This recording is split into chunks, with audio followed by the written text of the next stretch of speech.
When I was a child, my mother passed away from cancer when I was 6. It was very tough for me because I was very close to my mother. I always spent time with her whenever I could. It was especially tough on my dad. During her diagnosis and treatment, he escaped into his work and was hardly home. When she passed, Dad fell into a deep depression and turned to drinking for almost a year until my older sister pulled him out of it and gave him a wake-up call. Our dad had always been distant and cold before my mother's passing. But after my sister talked to him, he was very involved and oddly caring to me and my little brother. He started dating again, and he dated a few different women. Dad always brought us along, and I didn't think much of it. He usually dated women with kids, so we had kids to play and hang out with. Even if it was somebody without kids, we still went out to eat and go to fun places. This continued for around a year. Eventually, my dad met the woman I came to call Satan, for reasons that fit her perfectly. Satan had kids, but they were all grown up and out of the house. She had all her son's toys and stuff that she allowed us to play with, which were the best at the time, so we had a ball. Satan was also super sweet and spoiled us rotten, so we thought she was awesome. They dated for 3 or 4 months, and my dad seemed happy, and we were enjoying all the stuff we were getting. It wasn't long after this that our dad sat us down and asked what we thought of her. We said she was awesome, and it was cool that she treated us so nice. Most of Dad's girlfriends treated us like an eyesore or something. We didn't understand why he asked that until about a week later when we were told to dress up real nice and we were at a church with a surprise shotgun wedding. It was weird, but we were kids, so what did we know? We were old enough to know this meant she was our new mom. So we thought, awesome, what could go wrong? We, especially myself, learned that everything would go wrong. Almost immediately after the wedding, Satan showed her true colors. She started treating us like absolute crap, especially me. As the oldest, I had the biggest target on my back. Satan started accusing me of things neither I or my brother did to my dad to get me in trouble, like breaking things we didn't break, stealing candy and food, and stealing her clothes and destroying them. Really? What do we care about her clothes? To make it true, she'd hide food and candy wrappers in our room and her clothes to make it look like we did these things. And we got chewed out and were severely punished and grounded. I got it the worst. And it wasn't long before she was straight up verbally and physically abusing me. I tried to tell my dad about it a couple of times, but he blew it off because of all the trouble I was causing and thought I was making it up. I had to suffer from this from 8 until I was 12. By the time I was 12, I was big enough that I physically could take her and intimidate her, and I had enough. I was tired of trying to play by the rules. I was tired of walking on eggshells, and most importantly, I was tired of her. I started acting out and doing whatever I could just to piss her off. I started growing my hair out and blaring metal music from my room. Standard acting out from a teenager, but amped up to the nth degree. Satan started barging into my room screaming at me, saying that I was the devil, oddly ironic, coming from Satan's mouth, and I was going to hell. Satan would know. I would just crank the music louder and spray body spray in her face. She claimed she was allergic to it and would run out telling my dad about it. I would get stuck doing all the chores as punishment, chopping firewood and working in my dad's shop. By 15, Satan started kicking me out of the house like it was some sort of punishment. I'd happily oblige, pack my stuff, and stroll out the door. Every single time she did this, she'd call police and claimed I ran away. The cops would pick me up, take me home, and tell me to straighten up or I'd end up in juvie. And of course, Satan would play the innocent victim, that I was out of control and she didn't know what to do with me. It wasn't long before I ended up being forced to see therapists, plural, because I went through several. I turned it into a pastime to screw with them. The kickouts and call-ins eventually ended up getting me thrown in a couple of different mental institutions. My dad was getting frustrated by the situation, but not entirely because of me. He was getting pissed because of Satan pushing him into all of this. I think he was starting to see that she was really the one responsible for everything and not the other way around. After my last institution stay, Satan was trying to pressure him into putting me on a boys' ranch at 16. Dad put his foot down and essentially told her to go screw herself. This stunned Satan and all the attention she had put on me switched to my little brother after that. Unfortunately for her, he had no patience for it and promptly made it evident when he nearly took her head off with a sledgehammer when she tried going off on him when he was driving posts for her stupid miniature horses in front of my dad of all people. Little bro was his golden child and he wasn't having it. He started ignoring her and anytime she got in his face, he'd lose it. At dinner one night, Satan started getting in his face and he just threw his plate across the room, making a huge mess. She started screaming at him to clean it up. I got up and proceeded to clean it up. Satan started screaming at me and him, telling him to clean it up and not his little jerk. That word triggers me because of losing my mom and I was seeing red. I told her to shut up and go to hell. My dad told me to stop cleaning and go to my room. He knew I was out of my mind with rage. I turned and stormed off to my room, seething. My dad had gotten up to go to the living room to watch TV. Satan was not letting him off the leash, though. She kept screaming at him.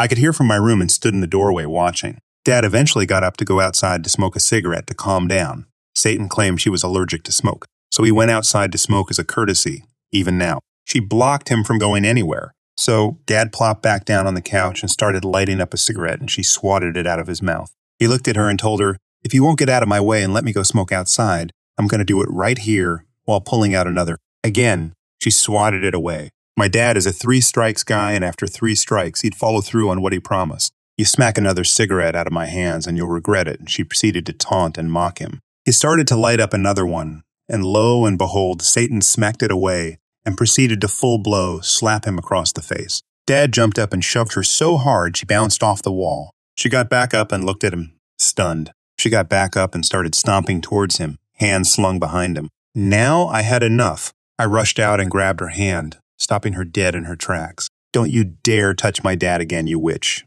in a way that sounded more like a growl. Dad got up and told me and my brother to pack our stuff. We were leaving. We packed and headed out the entire time. Satan was screaming at us the entire time. At some point, she called the cops and told them we had assaulted her. The police arrived and took the reports from both sides. We were told to vacate the premises, to which my dad replied, "Why do you think we were loading our stuff up when you arrived? She's been acting insane the whole night." Satan was doing no favors for herself by flailing her arms and screaming at us the entire time. The cops told her several times to stop or they'd throw her in jail for causing a disturbance and disrupting the investigation. The cops asked for our reports and statements, and we left. We bounced around a bit for a couple of months until we found a new house to move into. During this time, Satan had filed a restraining order against us, so we couldn't get the rest of our things. Dad had filed for divorce. Satan was a big churchgoer. Who knew Satan loved going to church? And was telling everyone we were evil and accused us of doing terrible things to her. We were treated like outcasts and criminals for months by the community. Then came the divorce court. Dad had studied legal documents and statutes for years as a hobby and had a personal friend and customer for a lawyer. He was representing for nearly no charge as a favor for all the work my dad had done for him, at near rock-bottom prices. We were coached on how to act and how to present ourselves, along with the case. Each of us went up to give testimony, and Satan was sitting there all smug, like she was winning. This didn't last long. I was the last one from our side to give testimony. When my name was called, she looked at me like she was ready to kill me. This woman hated me with a passion after that ring went on her finger, and the thing that pissed her off the most was my happiness. Satan had always enjoyed playing the victim, but she hated when I'd play sweet and innocent. Honestly, the woman hated me through and through, but I knew her triggers, so I knew just how to set her off. I walked up and smiled all sweet and innocently at her as I walked by her. She was glowing bright red. I sit down and the judge questions me and asks for my testimony. I give one look right to Satan before I start and smile. I turn away, and before I can utter a full sentence, she explodes into an incoherent rant. The judge proceeds to call for order in the court, yelling at the top of his lungs, to no avail. He finally starts banging his gavel before she finally calms down and goes silent. The judge is stunned and looks at his gavel in shock, saying, "In my 20 years of being a judge, I've never had to use this," in a humorous tone. Everybody in the courtroom snickers, and I can't help but bust out laughing. The judge looks over, and I stop immediately and apologize. I look over at Satan and give her a big grin. She absolutely loses it again, and the judge is yelling for order in the court and slamming his gavel again. Again, she goes silent, and the judge is again stunned. 20 years I go without using this thing, and here I go using it twice in the same day, he remarks. Met again with snickers from everyone but Satan in the courtroom. By this point, only my dad, brother, and I had, in my case, was going to give mine, given testimony. Satan had not. The judge immediately threw out whatever case she had and reversed the restraining order from against us to her. What's more, he made it a permanent restraining order, citing that anyone crazy enough and stupid enough to go off in front of and to a judge was obviously a danger to the people she was trying to sue and press charges against. No awards were given to her, and everything would be split equally. To clarify, Satan was wanting alimony and all marital property on the basis of domestic abuse. Due to her violent outbursts and lack of concrete evidence or testimony of such versus our calm, professional demeanor and evidence and testimony of her abuse against my brother and I, the restraining order was lifted and placed against her. And since she irrationally still wanted all marital assets, as per law, when an agreement and mediation cannot be reached on division of said assets, all assets acquired from the marriage are to be auctioned off and the proceeds split evenly. These laws vary state by state and in our particular state. Should you be found guilty of domestic abuse, via husband on spouse, you can be allowed all the marital assets and alimony. There were no provisions in our particular state for wife on husband children, so that's why proceeds were split evenly. However, my father had planned for this before the divorce was officially filed and sold all his valued possessions to his closest friends, with tickets of sale to indicate both transaction of possession and dated before the divorce proceedings, to prove that the items were no longer in his possession and had been sold before the filing of divorce, should she have specifically requested them. As for any essential property, i.e., place of residence, business, and vehicles, he placed in either my brother's or my name. As per state law, you cannot forcibly seize or deprive a minor of property essential to their well-being or development. So, essentially, Satan had to sell mostly her belongings, and my father used his half to buy back his property from his friends, whom he'd sold at ridiculously low prices, for a little more than what they paid as compensation and gratitude. So, Satan had to sell all of her marital assets and reacquire them at market value, essentially making no money in the process. While my dad was able to reacquire his property, he had sold cheaply and managed to still have a decent amount of his money still intact, with the added benefit of not having to worry about losing his new home, vehicle, or business. We walked out of the courtroom grinning ear to ear. We didn't have to lift a finger, and Satan had dug her own grave. As we got into the car, Satan came storming out of the courtroom, being escorted by 2 police officers. As we were pulling out to leave, I stuck my head out the window and flipped her off while giving her the raspberry. She went off and started screaming and charging at us. The police officers tackled her and had her in handcuffs as we pulled away, and it was glorious. We celebrated that night, and my dad and I bonded for the first time in my life. Life was good after that. The community had done a complete 180, and Satan was a pariah. Nobody outside of her equally crappy daughter and mother had anything to do with her. But my dad wasn't done yet. After making our lives hell for so long, my dad decided to return the favor. We lived just up the hill from Satan, and whenever she left, my dad followed. When she got to wherever she was going, he'd pull up and give her a smug look. She would get red in the face from pure rage and promptly got back in her car to leave. She couldn't go shopping or go to any appointments. She either had to get someone to get her groceries and stay overnight at her daughter's to go into her appointments, or else she'd have to cancel and go hungry. And it's not like anyone else really was really welcoming and wanted to see her anyway, but it was worth it to make her life just as miserable as she made ours for so long. This took place the summer of 2013. My girlfriend at the time was living in her own place, and her mom, Karen, wanted to move back from a 5-hour drive away. We had gone down and grabbed Karen and her dog, who was a yippy kind of dog. He barked every morning that I got up to get ready for work. She said that she was going to sleep in the living room with her dog on her lap until her husband could get their place. The story went that he had it in the works with a renter and was just waiting for some paperwork. After a week, Karen found out her husband had been lying about the new house and said she would move in with us. Reluctantly, I agreed. After learning they all owed money to a truck rental place, they asked me to get one. Again, reluctantly, I agreed. The truck rental was for one trip from her place back home. Remember this. I recruited a buddy and brother to help move her back to our place. It wouldn't have been so bad had it not been for the 5-hour drive into winding roads with a cliffside to one side. I drove my car down to the rental place, and then they drove it to her old place as I drove the truck. We went early to have as much daylight as possible. Well, when we arrived, we found that her place was in complete disarray. As we moved things, we found that Karen's dog and other animals had taken dumps everywhere. We found boxes that were filled with crap, literal boxes of poop, that she for some reason wanted to keep. After working for 4 hours, we needed to take a break. Mind you, only I was the professional mover, as I had 2 years of furniture delivery at the time. Karen complained the entire time that we were resting that we weren't moving fast enough. After we finally packed the truck as much as we could, I found that my car's battery had drained due to someone leaving the lights on. At that point, it was too late to get battery jump cables from anywhere, and the closest Walmart was an hour drive in the opposite direction that we had to go. So I had to call off work for the next day for that. On top of that, we left around 3 or 4 a.m. We had to put my brother and buddy in the back of the truck for the excruciating drive back, since there was no way I was leaving them alone for essentially a whole day by themselves in a highly wooded area, in a house filled with literal crap with nothing to sleep on. About 20 minutes left in the trip, we had to stop to get gas. And after the refuel, the battery on the truck had died. Called the company for them to come jump it. When opening the back of the truck to check on the guys, a statue fell out of the back of the truck and shattered. Karen lost her mind and told the 2 of them to just start walking home. They didn't even care and started their walk back. Luckily, my dad was able to come get them since it wasn't that far away. At this point, I was sleep deprived from various things on top of having worked the day before we left and having left early the previous day for the movie. Exhausted and frustrated, I just wanted to sleep when I got home before unloading the truck. Upon returning home, I got a whole hour in before Karen demanded we start to unpack the truck. After hours of demands, I had enough and left and walked to my dad's. My girlfriend and Karen both tried calling me for hours, but I had my phone off. When they finally got a hold of me, I told them that we could go grab my car and come back home, but Karen said she needed to get more stuff. The truck rental company only had us with one trip from her town to ours, but we added enough miles to add $300 or more to the order. My friend and brother were out. I wasn't going to ask them to do anything after experiencing that. Instead, Karen's nephew hopped on to help.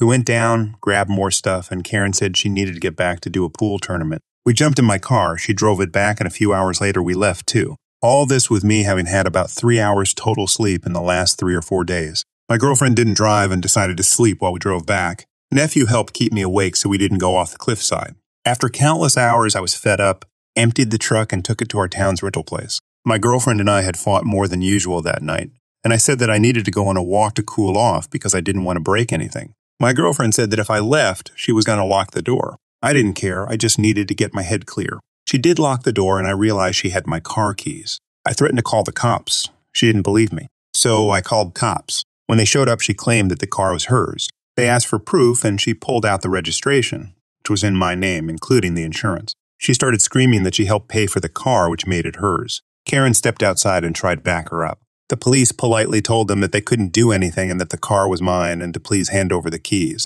The cops left, and after a few threatening words from Karen and my girlfriend, I left and never looked back. Now I'm married to someone who has stable parents and an unconditional love for me, and we are about to move into our own house after years of building each other. The packing and moving reminded me of this effed up time of my life, and I figured here would be a great place for me to tell the story. Hello all, Uncle Bobby is an amazing man, and like Aunt Rose will feature a lot in the stories of my youth. This particular one is something that happened when I was young. I don't remember much of it myself due to the hospital trip, but we've pieced enough together. Cast: Uncle Bobby, entitled Witch, our entitled Mother, entitled Jerk, entitled Father, myself, the Ponies of America herd, 20 of them. So the pasture closest to the road was just under 15 acres of fenced-in area. The ponies or horses had a private pond we kept pretty clean with a few well-placed tubs of water around the place as well. We used this pasture as a way to train horses not to be afraid of cars, trucks, or buses. It worked pretty well. Horses would graze near the fence line and get steadily used to car noise. This was how Uncle Bobby trained horses, slow and steady. Some motorcycles roared by and horses would bolt. In the pasture, they had plenty of room to run if they did spook at the sounds from the road. On this day, the pony herd was out and about in the pasture, including my pony, Lucifer. He started out his life as Angel Bear, then earned the name Lucifer when he turned 3. No more sweet, cute lover. Boy antics. He knew how to turn on the hose. He knew how to aim the hose. He knew how to open stall doors. He knew how to open the grain room. I could go on and on about all the pranks Lucifer would pull, but that would stretch this story to epic proportions. One thing I will mention about Lucifer is he adored mud. Absolutely adored it. He would roll in mud, he would rub mud into the sides of other ponies or horses, and he would do so gleefully. So let's say you had a herd of 20 well-looked-after ponies set out to the pasture. By the end of that first hour, you would have a bunch of muddy-looking fools. That's what happened on the day this story takes place. The herd had been turned out. We had 4 new trail ponies with the group of old pros. It helped teach the less experienced ones about how to handle the traffic on the road, another thing Uncle Bobby insisted on. Lucifer had gone right to the 1.5-foot deep pond and waded out to find the muddiest part that he could. He then dug the mud at the side of the bank, getting himself a nice mud patch to lay down and roll in. His white fur with brown spots. Look up a leopard pony of America, and you'll have someone close to Lucifer. I was coming to the pasture to make sure all the water troughs were full and clean and fill the center feeder with some alfalfa and rolled corn when I noticed a man and woman out in the pasture. The man was trying to bait a few of the ponies closer to him, clucking at them and holding an apple in his hand. The sun had set at this point, and the couple's focus was completely on the ponies. I noticed a van in the pasture and found they'd broken the lock on the gate near the road, pulled into the pasture and had a U-Haul trailer behind their van. I froze as I realized we were dealing with horse thieves. I didn't scream. I shook one of the buckets that contained corn, and every pony started to head right towards me. They were happy to see me. The couple was not. The man snarled that these were their horses, and how dare I trick them with food like that as he started coming towards me. He had a dog leash in his hand. Not a lead rope, and a dog collar was already around the smallest point of one of the ponies' necks. I told the man as I backed up, these were our ponies and we raised them. The man was very angry as he moved closer, talking in a low, even tone that I'd better sit down and shut up, or else. Some part of my brain realized he was talking quietly, not screaming at me. So I screamed and tried to duck in with the horses. I managed to let out another scream before the man punched me in the face. hoping one of my family would be close enough to hear. I hit the ground and saw a mud ball knock into the man's side as my vision went hazy and dark. From this point on, this is from my Uncle Bobby's point of view, me. I'm knocked out cold in the pasture. Well, Uncle Bobby heard a little girl scream and grabbed the barn rifle, the walkie, and got on Sammy's back. The two of them took off down the path to where they'd heard the scream and knew where I should be. Sammy was a mixed breed horse of Appaloosa, Tennessee Walker, quarter horse, and standard bred. He was Uncle Bobby's horse, and this boy needed no saddle, bridle, or any tack when it came down to business. Uncle Bobby rode hard down to the pasture to find a man with a hand around my ankle, Lucifer digging his teeth into a woman's arm, and the entire herd circling around in a panic. At some point along the ride, he'd used the walkie to contact anyone else nearby with, Brat screamed, "Get down to the pasture now!" Uncle Bobby and Sammy did not open the gate. They flew right over the fence and rode hard towards the pair. Uncle Bobby slid off Sammy's side and aimed the gun right at the man, ordering him to drop me. He thought he was watching someone try to kidnap his niece. Well, the man dropped me. Seeing the gun pointed at him, Bobby moved towards me and made the man back up. The woman screamed and slapped Lucifer hard enough that he let go and went snorting off to join the rest of the herd. The man and woman took off running for the van and trailer, and Uncle Bobby checked on me. The thought of them getting away with trying to kidnap me did not sit too well with Uncle Bobby. He saw the trailer and thought there might be other young kids thrown in the back there, and so he did what a reasonable adult armed with a rifle would do. He unloaded every bit of ammo into the van, and when a few of my brothers and cousins showed up, they proceeded to do the same. The couple hid on the other side of the van, screaming at them to stop, and one brother went off to call an ambulance and the police. The couple was held at gunpoint while Uncle Bobby checked the trailer. He found it was empty and tore through the van looking for other kids. He was so relieved when he found no other kids in the van or trailer but refused to let the couple go. The fire department arrived first.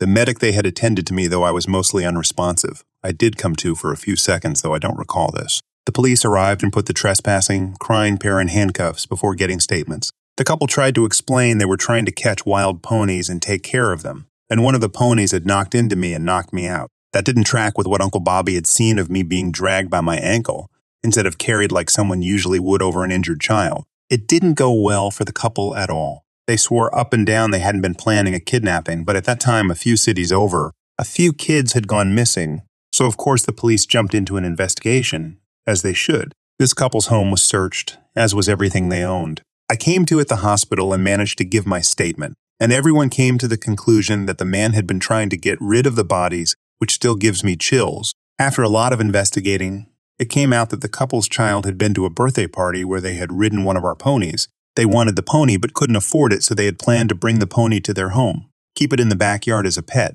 and let their child ride it whenever they wanted. When they had come to see all the ponies out in the pasture unsupervised, they decided to take a male and a female so they could breed their own since they had the spacey. The man went to jail for just under 5 years and had to pay some hefty fines. The wife lost custody of the children they had and went to prison for about a year. At the trail, they tried to explain they thought the horses were wild, despite the barn they had previously constructed in their backyard, and that they hadn't meant to hurt me at all. They tried to use photographs from the road into the pasture as evidence of abuse, and all our horses were checked over for signs of neglect. None was found. Even in the photos, the mud wasn't fully dried. I made a full recovery from my concussion, and the hoofprint-shaped bruises faded away too. The couple tried to go after Uncle Bobby for excessive use of a weapon or some nonsense like that, but no one bought it. All in all, I might be the baby brat in the family, but I know if I ever need help, my family isn't far. It's a comforting feeling to know. It's also nice to have a pony in your corner. If it wasn't for Lucifer that night, I wouldn't be here to write down all these stories. I worked in the logistics department of a fairly large company. My job is to check our system for orders that come in to arrange the shipping for them. When the orders come in, they include the date that the material needs to be delivered by. There are times that our materials planning team makes a typo and inputs the wrong date, but it's rare. Our company is huge on having work instructions and standard processes for everything we do. My work instructions say to plan the shipment to deliver to the need date in the system. There is one material planner who has a history of inputting the wrong date. I had to ask her a number of times in the past to verify the date, and she would go in and correct it. There were a few dates that looked wrong, so I emailed her and asked her to confirm. She flipped out saying that she isn't making those mistakes anymore, and I'm wasting her time. She reported me to my manager for not following the process or my work instructions, and he flipped out saying I am going against our lean company culture and that I will be written up if I go outside of the process again by emailing the material planner. A month or so later, I see an order come into our system, a huge order with a combined weight of 30,000 elves. I checked the need date, and it needs to be delivered in 3 weeks to Colorado, and it's currently in India. I know what project this is for, and the need date definitely isn't right. This stuff has at least 2 months before it's needed on site due to build delays. The material planner never updated the need date to reflect those delays. So what do? I checked the work instructions my boss wrote, and it says that if an order can't make the need date in our system via ocean, then it needs to go via air. I sure as heck am not going to email the planner to ask for verification after what happened last time. So I get in touch with our logistics company, and it's going to cost close to $100,000 to fly the material from India. That's $90,000 more than shipping it via ocean. I set it all up, and once it gets loaded on the flight, I send the material planner the documentation. It wasn't even 2 minutes before she called me flipping out. I told her I planned the shipment to deliver by the date she requested, and there is silence. After a long pause, I say, "Is there anything else I can help you with?" She hangs up, and my manager calls, also flipping out. I tell him I did exactly what he told me to do, and I followed the instructions he wrote. He told me I should have known better, and that my job was on the line because of this. False. His job and the material planner's job was on the line because of this. I did exactly as I was told and was following the company culture. Human resources and upper management launches an investigation, and I'm cleared of any wrongdoing. I was specifically instructed to not go outside of the work instructions my manager wrote. The material planner is written up, and my manager gets in deep crap because he forgot to add an approval process for shipments over $15,000 to his wonderful work instructions like his manager had asked him to. Edit. To answer a few common questions, comments. I left the company a little while after all this happened. A lot of people are saying they must have been close, but I know for a fact they weren't because they had never even met in person before. They worked in different parts of the country. I think that makes it even worse because they were just acting like that because they were miserable jerks. Some people are saying I let my ego get in the way and wasted $90. I should have said something about this to make sure the date was right. I should have, but when managers don't empower their employees to raise questions and use common sense, this is exactly what happens. I was threatened not long before this for asking questions. I wasn't going to do it again.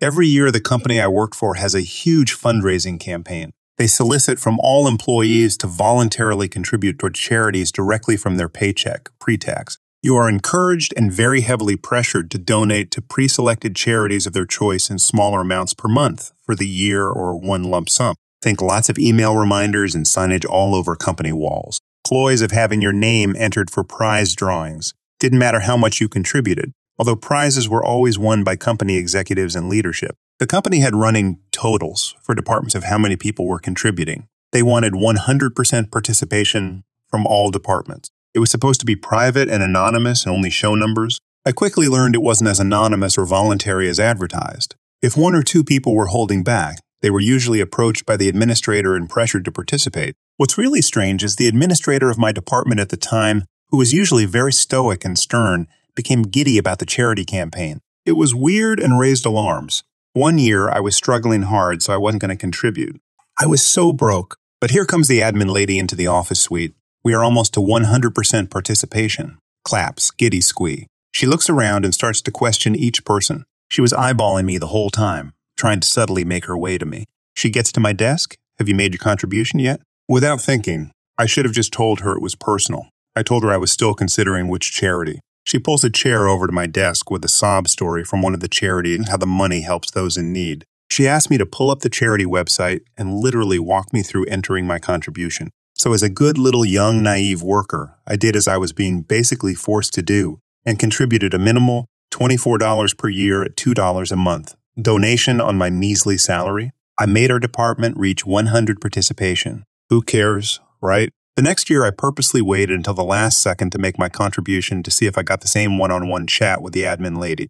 Sure enough, here she comes with the same sob story she has memorized and would baby talk me through making my contribution while she watched. I soon became her target to get rid of. She was out for my job, so she separated me from people I got along well with, including my direct boss, and made me report directly to her. I knew I had to get out of there quickly or I'd lose my job. I applied for positions and wound up transferring to another department within a few weeks. It ended up being an amazing move and one of my favorite positions to date. In this new department, they organized and ran multiple company, city, and county-wide events, one of the biggest being the charity campaign for the whole company. I brought up to my new coworkers how incredibly weird my previous admin lady was at that time of year. They said, of course, she wanted 100 participation.